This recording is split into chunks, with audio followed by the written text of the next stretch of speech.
दोस्तों, शकुंतला जी को ये एहसास हो रहा था कि अब उनका बेटा बदल गया है। पति के गुजरे कई साल हो चुके थे। शकुंतला जी चुपचाप अपना जीवन यापन कर रही थीं। लेकिन अचानक एक दिन बेटे ने जो जोरदार थप्पड़ मारा, उस दिन उनके होश उड़ गए। उन्हें अपने पति की बहुत याद आई। शकुंतला जी के पति अपनी माता बहुत ही आदर सम्मान करते थे और यही शिक्षा अपने हमने अपने बेटे को भी दी थी। फिर आज बेटे की शादी के बाद क्या हो गया जो हमारा बेटा इतना बदल गया।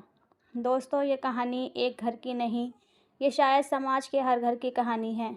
ये कहानी मुझे मेरी दोस्त ने सुनाई थी, जो उसके घर की कहानी थी। मैंने सोचा क्यों ना आप लोगों के साथ इस कहानी को शेयर किया जाए, जिससे कि आप लोगों को कुछ सीख मिल सके।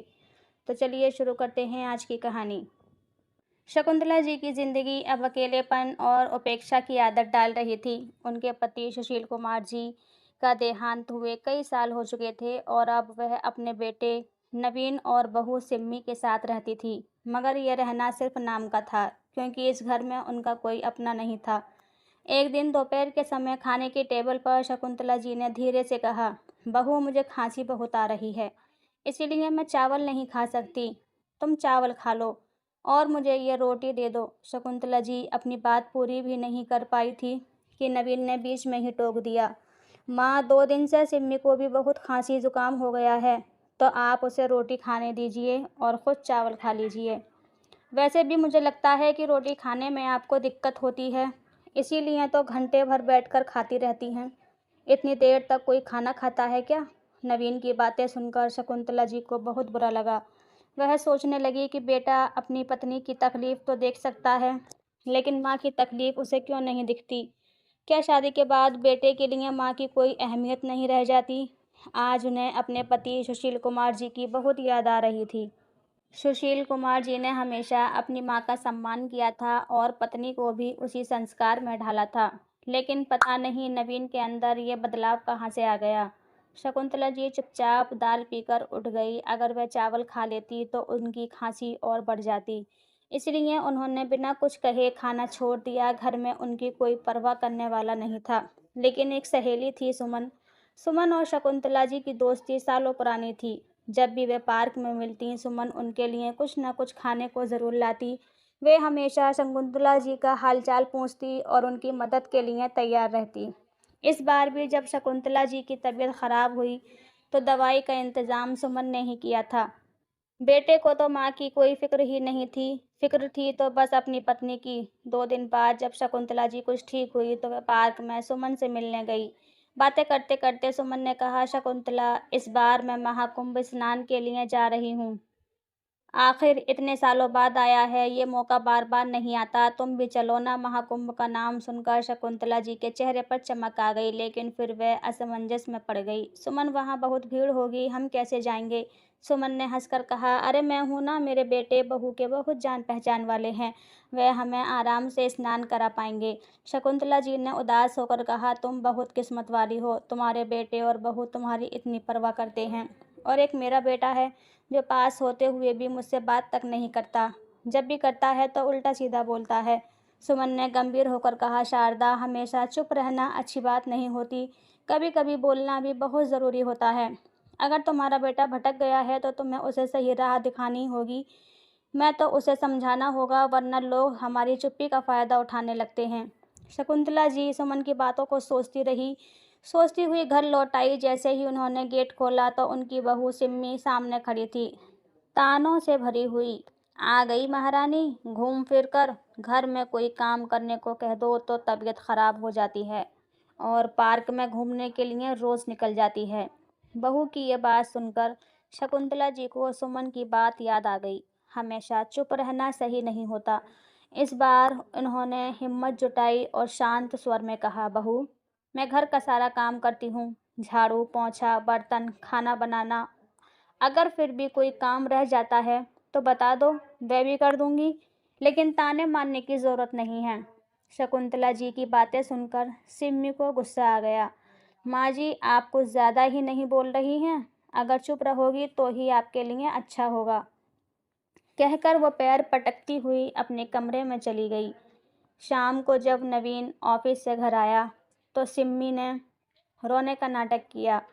नवीन, तुम्हारी माँ ने आज मेरी बहुत बेइज्जती की है। नवीन ये सुनते ही गुस्से में माँ के कमरे में पहुंचा। माँ, तुम्हारी हिम्मत कैसे हुई सिम्मी को कुछ कहने की? तुम्हें पता है मैं उससे कितना प्यार करता हूँ। अगर उसने रोते हुए शिकायत की है तो गलती तुम्हारी ही होगी। आइंदा अगर सिम्मी की बेइज्जती की तो मुझसे बुरा कोई नहीं होगा। शकुंतला जी ने आहत होकर कहा, बेटा, तुम्हें सिर्फ अपनी पत्नी की तकलीफ दिखती है। माँ जिए या मरे, इससे कोई फर्क नहीं पड़ता। ऐसा बेटा होने से अच्छा था कि मेरा कोई बेटा ही ना होता। ये सुनकर नवीन आग बबूला हो गया। गुस्से में उसने अपनी माँ के गाल पर जोरदार तमाचा जड़ दिया। अपनी औकात में रहो माँ। आगे से सिम्मी के खिलाफ कुछ भी कहने से पहले इस थप्पड़ को याद रखना। बेटे का यह व्यवहार देखकर शकुंतला जी की आंखों से आंसू झरझर बहने लगे। उन्होंने कांपते स्वर में कहा, नवीन, तुमने मेरी परवरिश को आज लज्जित कर दिया। माँ के ऊपर हाथ उठाने वाला बेटा कभी सुखी नहीं रहता। एक दिन तुम्हें अपनी इस गलती का बहुत बड़ा पछतावा होगा, और जब तुम्हें इस बात का पछतावा होगा तो तुम्हारी माँ तुम्हारे पास नहीं होगी। उस दिन बहुत देर हो चुकी होगी। दोस्तों, उसके बाद 3-4 दिन यूं ही बीत गए। इस बीच शकुंतला जी पहले से भी ज़्यादा चुप रहने लगी। जब वह फिर से सुमन से मिलने पार गई तो उनकी आंखों में आंसू थे। सुमन, मेरे बेटे ने मुझ पर हाथ उठाया।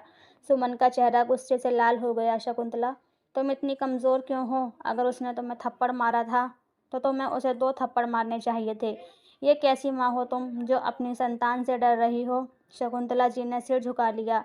अब मैं तुमसे सिर्फ एक बात कहूँगी शकुंतला, सुमन ने गंभीर स्वर में कहा। अगर तुमने अपने सम्मान के लिए आवाज़ नहीं उठाई तो मुझसे मिलने कभी मत आना। आज उसने हाथ उठाया, कल को तुम्हें घर से निकाल देगा और तब कोई तुम्हारी मदद करने नहीं आएगा। सुमन की बातें शकुंतला जी के दिल में उतर गईं। उन्होंने अपने आंसू पोंछे और दृढ़ स्वर में कहा, सुमन, तुम सही कह रही हो। अब मैं चुप नहीं रहूंगी। अब तुम एक नई शकुंतला देखोगी, एक ऐसी शकुंतला जो अपने सम्मान के लिए खड़ी होगी। सुमन मुस्कुराई। यही बात तो मैं सुनना चाहती थी।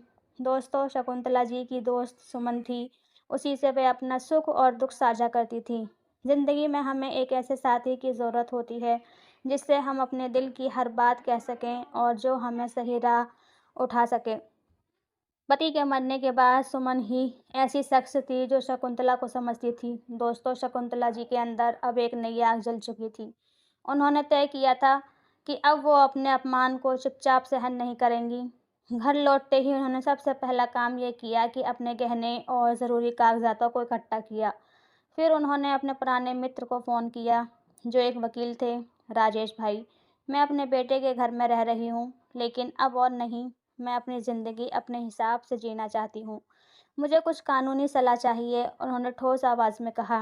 राजेश जी ने तुरंत कहा, शकुंतला बहन, आप तुरंत मुझसे मिलिए, मैं आपको पूरा रास्ता बताऊंगा। शकुंतला जी अगले ही दिन राजेश जी के ऑफिस गईं। वहाँ उन्होंने अपनी आप बीती सुनाई।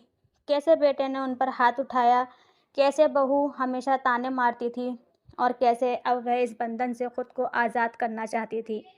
राजेश जी गंभीर होकर बोले, शकुंतला जी, आप कानूनी रूप से अपने बेटे से अपना खर्च मांग सकती हैं, और अगर वह आपको परेशान कर रहा है तो आप पुलिस में भी शिकायत कर सकती हैं। शकुंतला जी ने सोचा, क्या मेरा बेटा सच में इतना गिर गया है कि मुझे उसके खिलाफ पुलिस में जाना पड़े? आखिर कुछ देर सोचने के बाद उन्होंने फैसला लिया, वे बेटे बहू के रहमो करम पर अब और नहीं रहेंगी। घर लौटते ही उन्होंने नवीन और सिम्मी को बुलाया और स्पष्ट शब्दों में कहा, मुझे इस घर में अब नहीं रहना है। तुम लोगों के लिए मैं सिर्फ एक बोझ हूँ, इसीलिए मैं खुद को इस बोझ से मुक्त कर रही हूँ। मैंने एक छोटा सा मकान किराए पर लिया है और अब मैं वहीं रहूँगी। मेरी ज़रूरतें कम हैं और जितना मेरे पास है वो मेरे लिए काफ़ी है। नवीन और सिम्मी को ये सुनकर झटका लगा। माँ, आपको कहाँ जाना है? आपको हमसे क्या तकलीफ़ है? नवीन ने थोड़ा नरमी से पूछा, लेकिन यह नरमी बस दिखावे की थी। शकुंतला जी मुस्कुराई। जब मैंने तुम पर भरोसा किया तब तुमने मेरी परवाह नहीं की। अब मैं खुद पर भरोसा कर रही हूँ। अब मुझे किसी का सहारा नहीं चाहिए।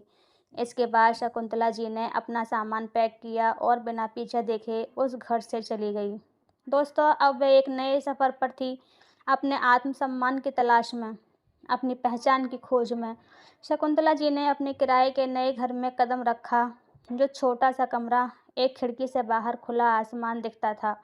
ये उनके पुराने घर जितना बड़ा या आरामदायक नहीं था, लेकिन यहाँ उन्हें सुकून महसूस हुआ।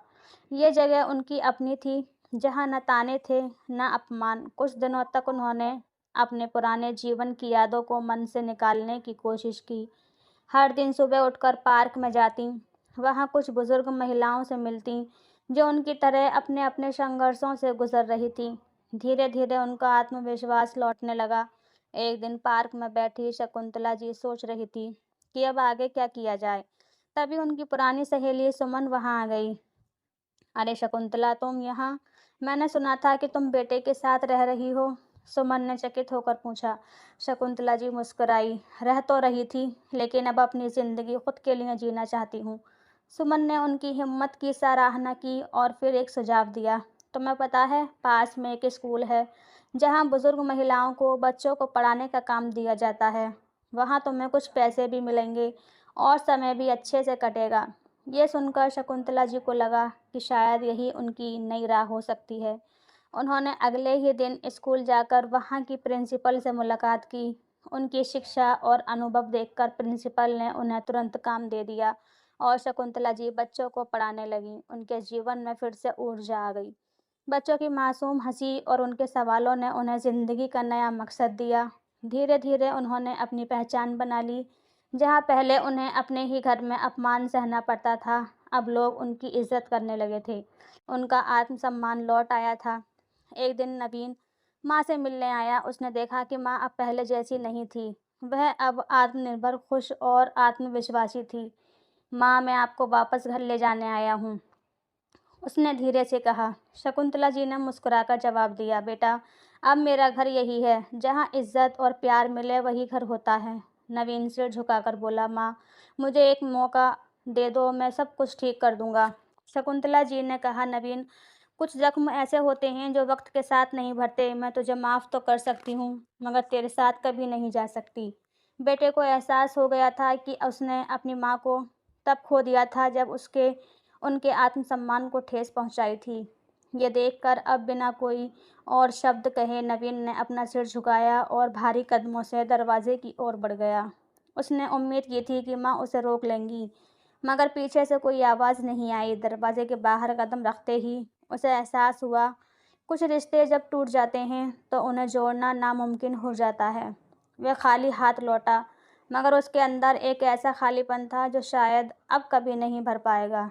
लेकिन दोस्तों, शकुंतला जी अब अपनी नई ज़िंदगी में खुश थी, एक ऐसी ज़िंदगी जो उन्हें खुद चुनी थी।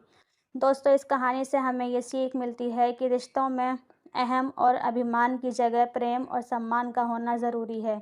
और साथ ही अगर इंसान हिम्मत और आत्मविश्वास से डटा रहे, तो वह अपनी तकदीर खुद संवार सकता है।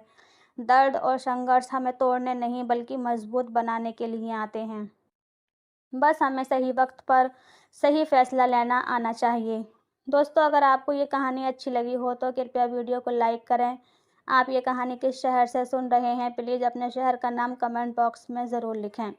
अपने विचार कमेंट में ज़रूर साझा करें और हमारे चैनल मरियम स्टोरी 1M को सब्सक्राइब करना न भूलें, ताकि आपको ऐसी ही दिल छू लेने वाली कहानी सुनने को मिलती रहे। मिलते हैं आपसे ऐसी ही कहानी के साथ, तब तक के लिए धन्यवाद।